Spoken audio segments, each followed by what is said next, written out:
From the Intellifluence headquarters in sunny Scottsdale, Arizona, this is the Intellifluence Influencer Spotlight.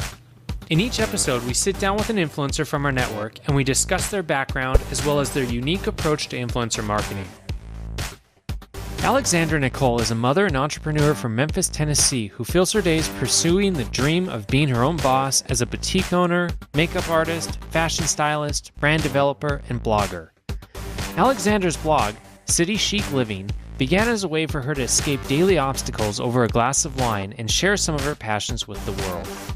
City Chic Living is for the modern mom who seeks to be empowered through fashion and makeup tips, health and lifestyle choices, unconventional parenting ideas, and through exploring their environment and the world around them. Additionally, Alexandra is the founder of the clothing boutique called the Ivory Closet, which features women's dresses, shoes, accessories, and more.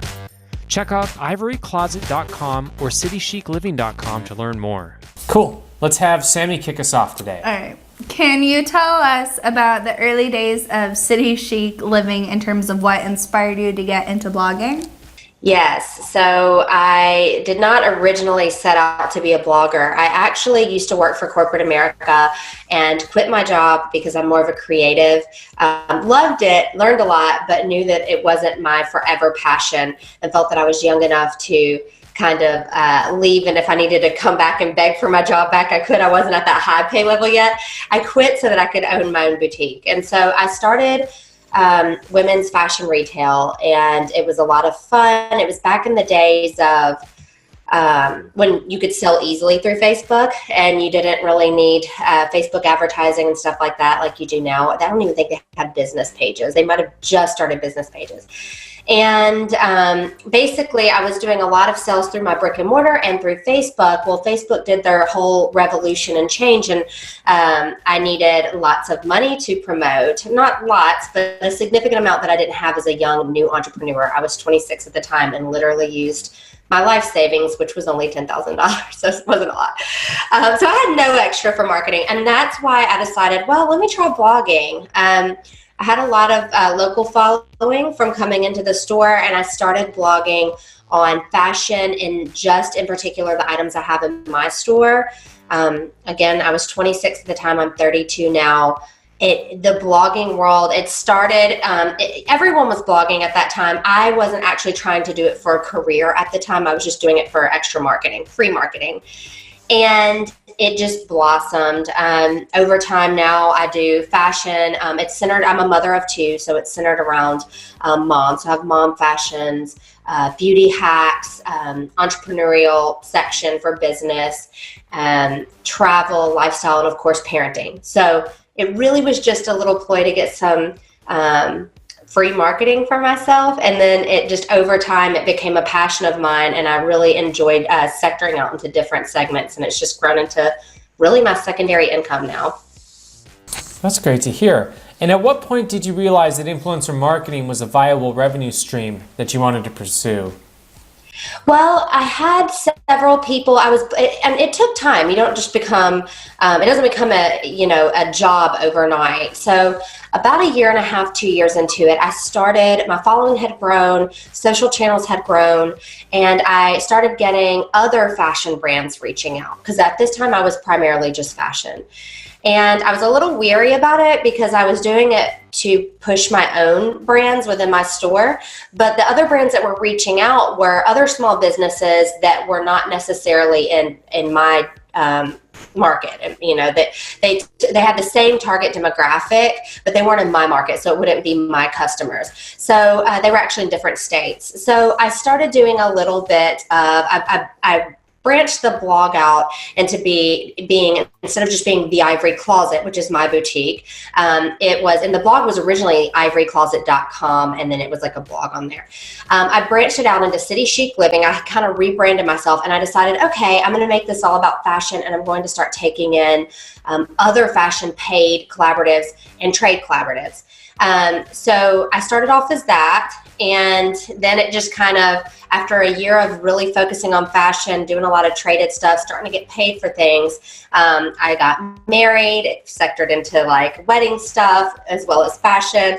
I've always done beauty because I do own a cosmetic line as well. So I had that piece. So of course I had some beauty brands reaching out, and it just kind of, I was like, wow, I can make income on this. It doesn't have to be just for my own business benefit. I can benefit my business and really grow myself as a professional in my industry instead of just kind of keep it into one little, I'm trying to promote my small little business over here thing.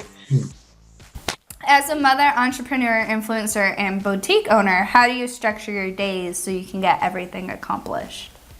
It is really tough. I've been doing this now for roughly 6 years. And I will say last year, I had the most work on my plate because I'm mainly a yes person. I decided about November of 2018 that I'm going to stop saying yes to everything, and I'm only going to do things that are lucrative, that make money, or things that I enjoy. It's not all about money. I do some collaborations that, are just things that I really enjoy and really believe in. So I decided I wrote down on a piece of paper all of the things that I was going to stick with and all of the things I was going to say no to. And I basically, I used to do wedding makeup every weekend. So I was doing the boutique. I was doing the blog during the week. I was parenting 2 children. And I'm a single mother, so by myself, and running a household. And then I was doing wedding makeup and doing all these other little events around town. So first, at the end of 2018, I decided, get rid of everything that doesn't make money and that is not really a true passion. Don't say yes to everything. Now into 2019, we're only in the first month, but I have really planned out my days a lot better. So I will do the boutique on Tuesday, Wednesday, Thursday for about 3 to 4 hours, just have my face in front of the customer and to really be in touch with what's going on. And then I do photo shoots on Mondays and Fridays, as well as catch up in my office. And then, of course, when the kids come home from daycare and preschool, it's momming for the rest of the evening. So. There you go. Yeah, no, sometimes we all need to remember that no can be a complete sentence.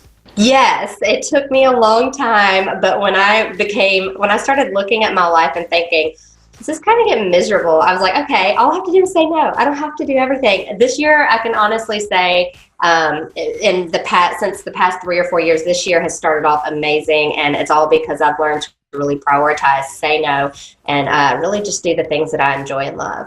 That's awesome. And we're past the point, isn't it like the 21st or the 23rd, right around there when the resolutions usually fall apart? So we're past that. So that's good. Yes, I stuck with my resolution though, was only like a month-long thing. I was hoping that I was just kind of trying to stay fit. I've actually been writing about it on the blog, but it's past the 23rd and I've stuck with it. That's great. That's great. And so we've talked about no. Now let's talk about yes. So you've described your obsession for 2019 as ultimate goal setting. So can you tell us what you mean by that, as well as the strategies that you employ to achieve your goals? Okay. So kind of how I went back to all of the, saying yes to everything and learning to say no. I didn't really, when I was saying yes to everything, I really wasn't focusing on goal mindset as much as I was feeling like, oh, there could be, as a true entrepreneur, you think there could be an opportunity here or here or here. And I would say 80% of the time I wasn't able to prioritize. I was just hanging on to the whims of hoping that there were opportunities. So now I'm starting to, when I'm ultimate goal setting, I start to prioritize on the main thing. So I actually did do this activity at the beginning of the year. Actually, it was at the end of 2018. I wrote down, what are my main goals? It doesn't have to be just with work, but I had some qualitative and quantitative goals, becoming healthier, doing date night with my kids once a week, and then things like I want to grow my boutique business by 10% year over year sales. The collaborations, I made this much last year and I did this many volunteered collaborations last year. This year I want to increase it by a certain percentage, start volunteering more. And basically, whenever I was setting my goals this year, it was understanding what's important to me and making that part of my goal, but also putting numbers to it so that I can look at the end of the year. And I wrote this all down on a piece of paper, folded it up, and at the end of every quarter, I plan on opening it up and making sure I'm hitting my numbers, but also that I am doing those weekly date nights with my kids and that I am staying in the gym and doing the things that are more important to me. That's great. That's inspiring. And you also said before 2018, you said yes to everything. So I got to ask Andrew's favorite question. This always cracks him up. What's my favorite question? You laugh every time. What is the weirdest request you have received from a brand? Because the answers are all over the board. I've heard some crazy stuff. Churches offering prayers for links on blogs, like... Immediately something popped in my head, but I do not know if it's appropriate. Okay. Try us. Let's just say this. There is nowhere on my blog that suggests any kind of sexual content. I did have a brand reach out about products that they wanted me to write a blog post about and talk about my stories, and I just like immediately was like, I mean, not knocking anything anybody might do. I'm just saying I'm not putting it out there in the public. Not on City Chic Living. Oh, and you know what? Honestly, they offered to pay a lot. There's a lot of money to be making in that business. But not part of my brand at all. Not where I'm going with it. Oh my. So on the flip side, with the successful partnerships, what's been your favorite cosmetic partnership to date? Okay, so that one's tough because, like I said, I do have my own cosmetic brand. I've had my own brand now since 2007, Adelamore Cosmetics. But I have had Urban Decay send some items, some makeup items. I've had fun playing with that because honestly, since 2007, I've only used my line. So they sent some items. I did some stories and did some posts on it because it was nice to try some new shadows. But I really, really, really loved, I just got done doing this keratin hair collaboration, and they sent me the whole range of hair products, and I really enjoyed treating myself for that as well. And Davines, which is one of my favorite hair brands. Well, you mentioned Urban Decay. For the eyeshadow, did you try the Naked palette? Yes, I did. So it was the Naked, it was the Heat, so it was the summer one. Okay. And having brown eyes, it comes with kind of some copper and red undertones, and having brown eyes, that's like a huge thing. It really makes your eyes pop. So I don't actually have a cosmetic or a shadow palette in my line with those specific colors. So I was excited to try them out. And I honestly, when I do photo shoots, it's probably the palette I wear 90% of the time. I wear all of my own stuff, but I do wear their shadow palette a lot. I love it. And what are some of your sources of inspiration in terms of creating fresh and compelling social media content? Well, I do like to go out there and see what other influencers are doing. So I will say that I do that, but I would say my primary thing is magazines. It's very hard when you're not exclusively beauty and fashion to get that editorial magazine look, which is really my personal style. Because I do a whole lot of mom products and baby products, and I do a whole lot of health products. I would say that's my majority is mom and health right now. And I've noticed when I, do the health challenges, the health collaborations pop up. I have my second baby, more mom collaborations pop up. So it's really hard for me to keep that look. So what I'll do is I'll look at other bloggers that have that really fresh magazine editorial look on their Instagram, but I'll also pull my parenting magazine. I like Better Home and Gardens and Parents magazine, and I'll go through and I'll look for some of their more editorial pieces with children's products, health products, baby products, home products, and I'll try to mirror certain setups when I'm doing my photo shoots so that I can kind of mesh them together. Want to join Intellifluence as an influencer for free?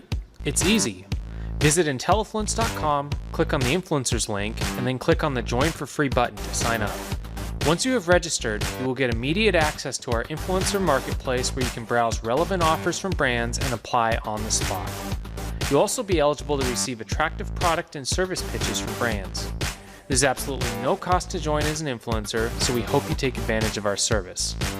Also, be sure to like us on Facebook, follow us on Twitter, and well, you know the drill. Until our next episode, keep being awesome.